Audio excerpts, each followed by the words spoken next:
Halo guys, ketemu lagi nih dengan gua Darwin ya. Apa kabar kalian semua? Semoga kalian semua dalam keadaan sehat-sehat. Dan dalam video kali ini nih kita akan membahas sesuatu yang spesial banget ya. Ini topik yang berbeda banget di antara yang lain-lain yang belum pernah kita bahas, yaitu bicara mengenai kalau orang tua ingin bisa ikut pindah ke Kanada dan kita sponsorin. Nah, selama ini kan belum pernah tuh kita membahas mengenai hal ini. Dan kali ini nih, gue bukan sekedar ngomong begitu doang, tapi gue ada bukti nih guys ya. Gue ada buktinya dan gue hari ini bersama dengan Pak Siswadi yang disponsorin oleh anaknya pindah ke Kanada. Halo Pak Siswadi, apa kabar? Halo, Iya. dingin nih, dingin. Dingin ya. Ini bulan Februari lagi dingin banget ya Pak ya. Iya. Pak Sis, boleh nggak Pak sedikit sharing mengenai Pak Siswadi ini dulunya di Indonesianya dari kota mana dan saat ini di Kanadanya ada di kota mana nih? Oh, ya saya dari Jakarta Barat. Terus sekarang sih tinggalnya di Winnipeg. Winnipeg itu ibu kota provinsi Manitoba. Itu lokasinya di tengah ya, di tengah-tengah Kanada ya. Di tengah-tengah, betul. Kalau kita turun ke bawah nanti ketemunya Minneapolis. Oh, Minneapolis ya. US-nya Minneapolis ya. Iya, betul. Iya, oke oke. Pak Sis udah berapa lama Pak tinggal di Kanada nih Pak? Maksudnya tinggal dalam arti kata pertama kali datang atau tinggal Oke, dapat ya. via Pertama kali datang dulu tahun berapa nih? 2005. Oh, 2005 udah pernah datang ya sebenarnya ya. Iya, iya betul. Nah itu yang pertama kali datang tahun 2005 tuh dalam rangka apa tuh Pak dulu pertama kali tuh? Oh ya gini, anak saya kuliah di sini, terus dia masuknya sih tahun 2004. Oke. Terus tahun 2005 ya saya main-main gitu, nengokin gitu. Dan itu kuliahnya Waktu dulu di Winnipeg. University of Manitoba namanya. Oh, oke. Jadi memang di situ ya, di Winnipeg ya, lokasinya ya. Betul, Oh, oke. betul. Jadi pertama kali datang sebenarnya tahun 2005 ya, itu di Winnipeg 2005. karena mengunjungi anak yang lagi kuliah ya. Iya, betul. Waktu Oh. itu mah Winnipeg masih sepi banget. Oh, masih sepi ya. Pernah sekali ya, Mm-mm. itu kan anak kuliah terus saya sama istri saya pergi ke superstore ya. Waktu pertama kali jam-jam buka gitu. Cuma ada berdua. Bayangin, store begitu gede cuma saya berdua sama istri saya. Saking sepinya ya. Saking sepinya. Iya. Iya. Terus Pasis anaknya tuh berarti setelah kuliah lulus terus mendapatkan PR gitu ya di Kanada ya? Iya betul, betul. Oke Dia oke. apply PR. Oke. Jadi pertama yang merintis tuh anaknya apply PR. Nah, setelah itu gimana tuh prosesnya Pak Siswadi sehingga Pak Siswadi juga bisa tinggal di Kanada juga nih? Ya terus anak saya udah apply PR jadi tiga, 3 tahun kemudian.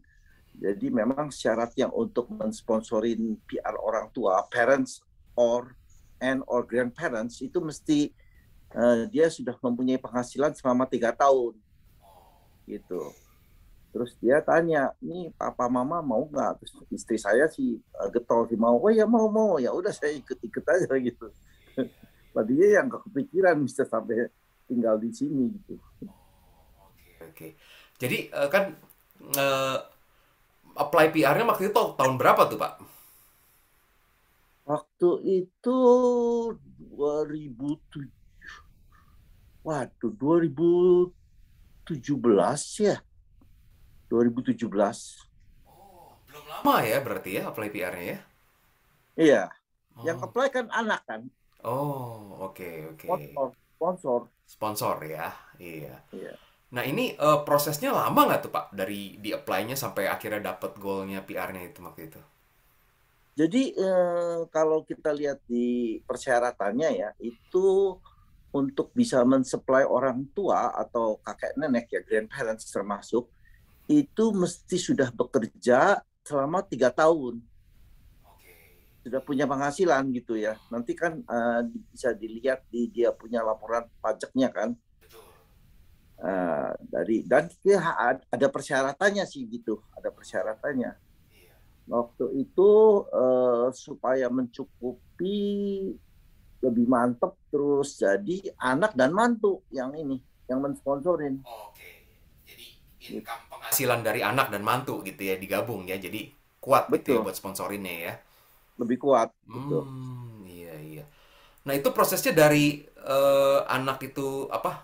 Submit dokumennya ke government sampai akhirnya di approve. Itu berapa lama ya, Pak, prosesnya kurang lebih? Ya, persyaratannya itu ada persyaratannya kan. Antara lain saya harus periksa kesehatan, Iya, medical check up. Waktu itu yang dipilih, yang ditunjuk itu rumah sakit di Bintaro ya. Bintaro betul. Nah, Iya. udah gitu ada SKCK ya, surat keterangan catatan kepolisian. Nah, terus terus di dokumen-dokumen itu mereka minta kita kirim ke Singapura, Iya, betul. Ke Singapura. ke Singapura Mm-mm. gitu. Berapa lama kemudian dapat jawaban gitu. Berapa Terus lamanya? Kurang lebih berapa lama tuh, Pak? Sekitar setahun atau berapa bulan aja nunggunya tuh? beberapa bulan aja, Oh, cepet ya? ya beberapa bulan aja. Oh, oke, oke. Terus pasportnya saya kirim itu ke kedutaan Kanada yang ada di Jakarta, Mm-mm. terus di stempel, stempelnya jadi bukan bukan visitor tapi imigran gitu. Ya, ya. Jadi PR ya? Iya, Hmm, dikasih kertas, kita dikasih kertas, dan kertas iya, itu jangan hilang. iya, Nanti ketika sampai di bandara di Kanada harus diproses itu. iya, betul, betul, iya. Nah, Pak Sis ini sendiri kalau boleh tahu anaknya ada berapa, Pak? Dua, Dua ya. Dua-duanya di Kanada. iya dua-duanya di Winnipeg. Oh, oke oke. Yang sponsorin Pak Sis tuh anak yang pertama atau yang kedua tuh kemarin tuh?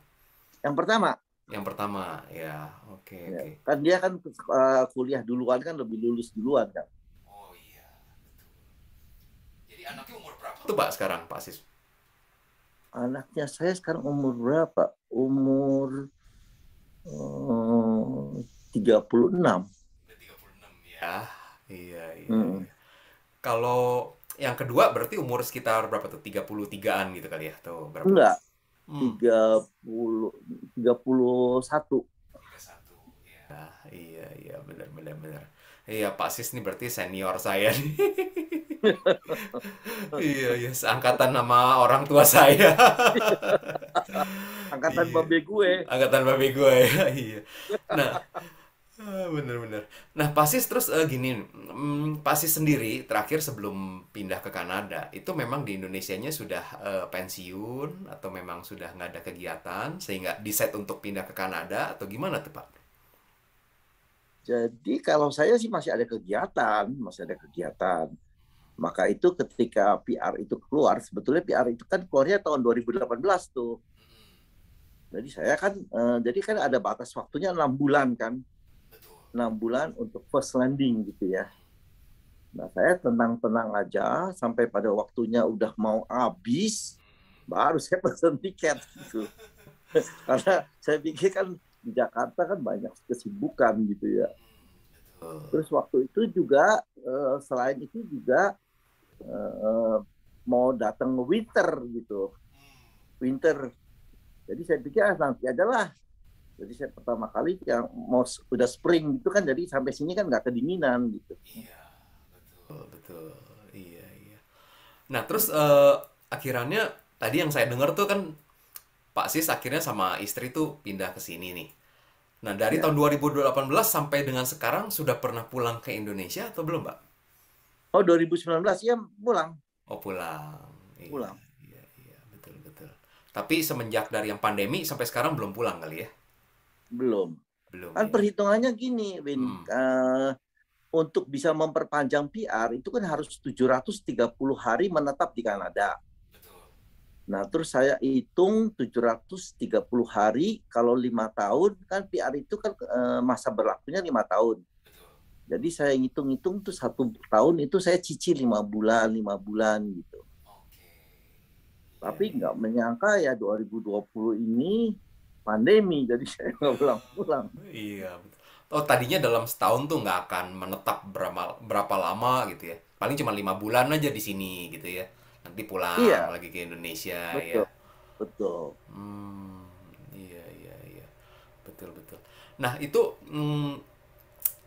keputusan akhirnya untuk mau apply PR itu akhirnya gimana tuh Pak? Ah, karena memang pertimbangannya ternyata memang kalau ada anak enak nih ngumpul sama anak gitu dan kebetulan istri suka atau ada pertimbangan apa nih yang menyebabkan akhirnya mau apply PR nih ke Kanada?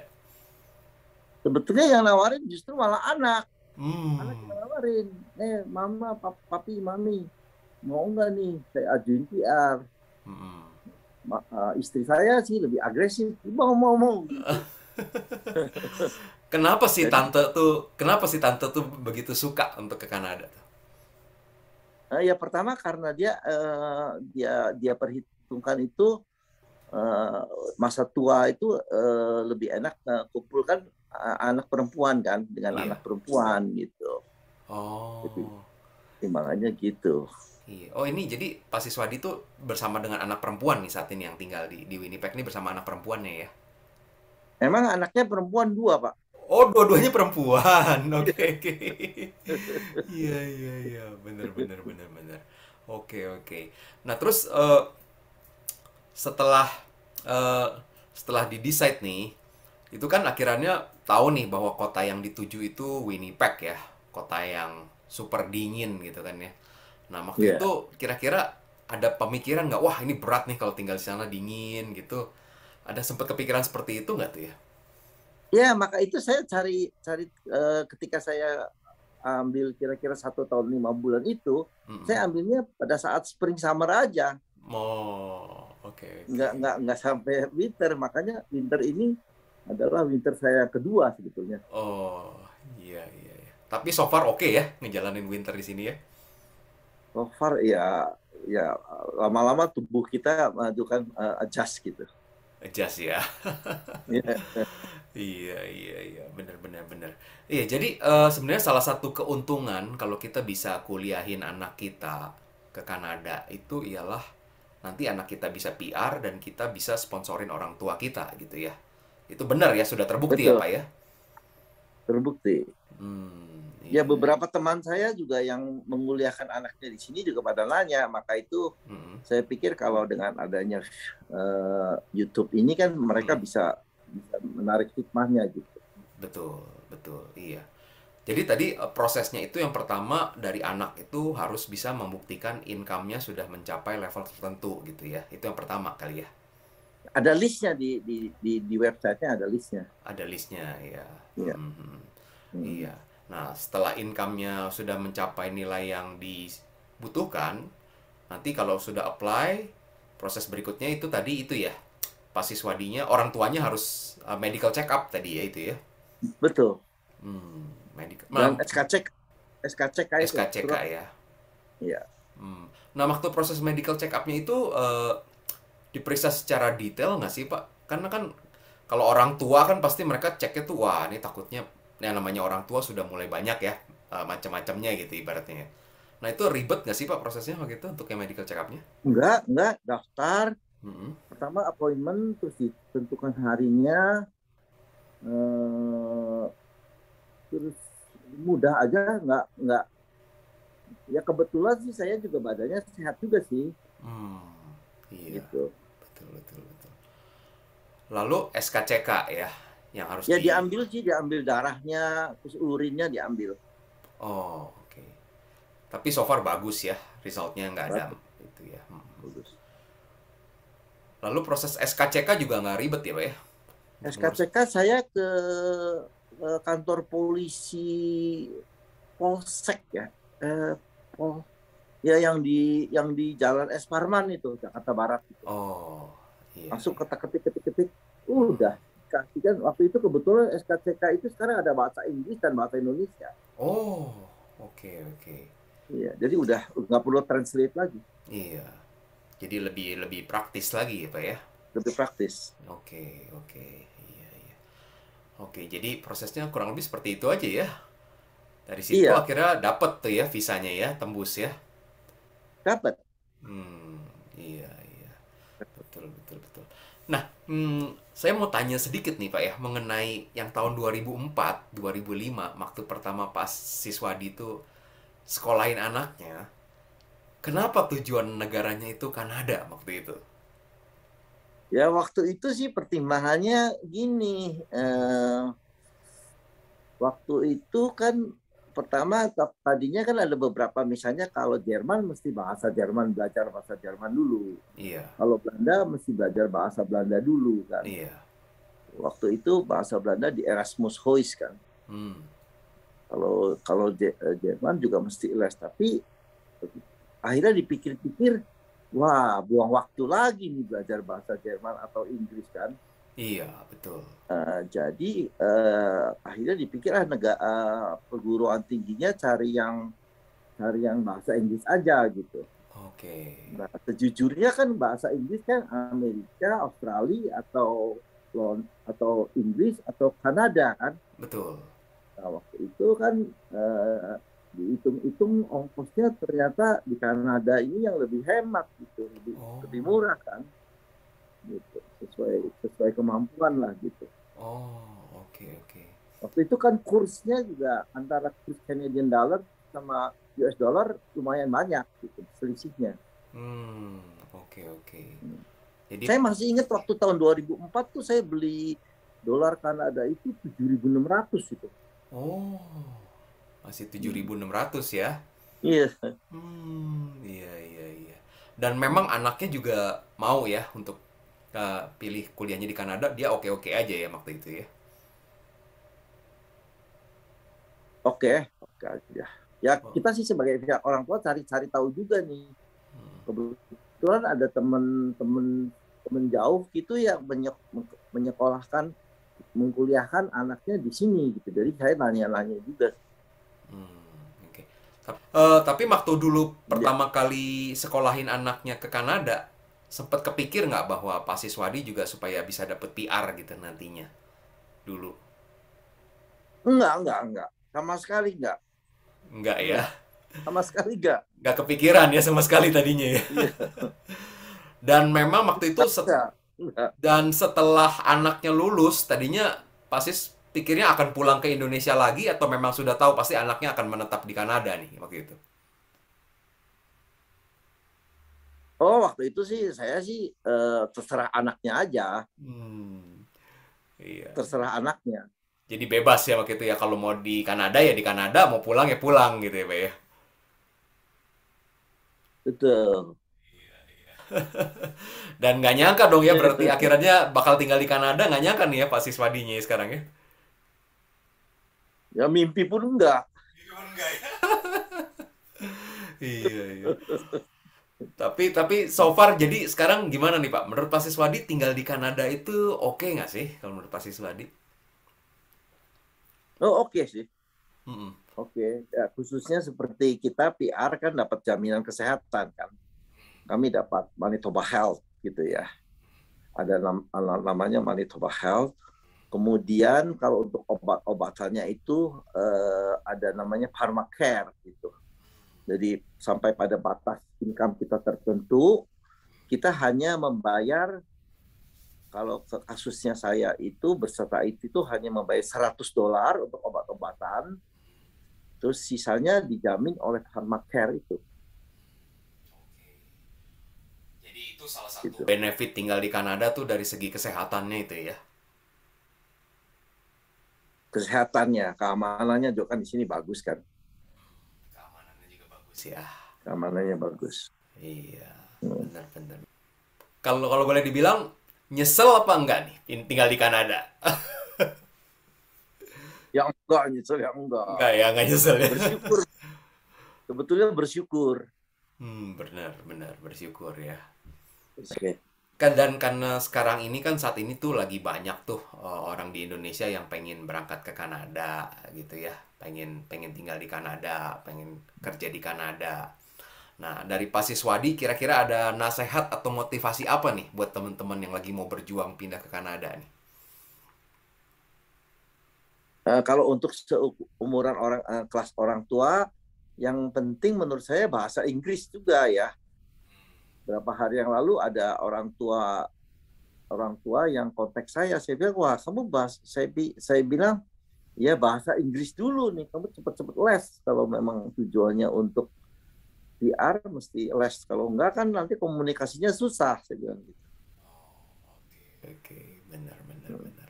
Oke deh, kalau gitu thank you ya Pak Siswadi ya, sudah banyak Ya, memberikan informasi ya. Thank you banget ya. oke. Kita akan Sama. berdiskusi lagi nanti dalam part 2. Nah, kita akan lanjut nih dengan Pak Siswadi ngobrol tentang topik yang lain ya.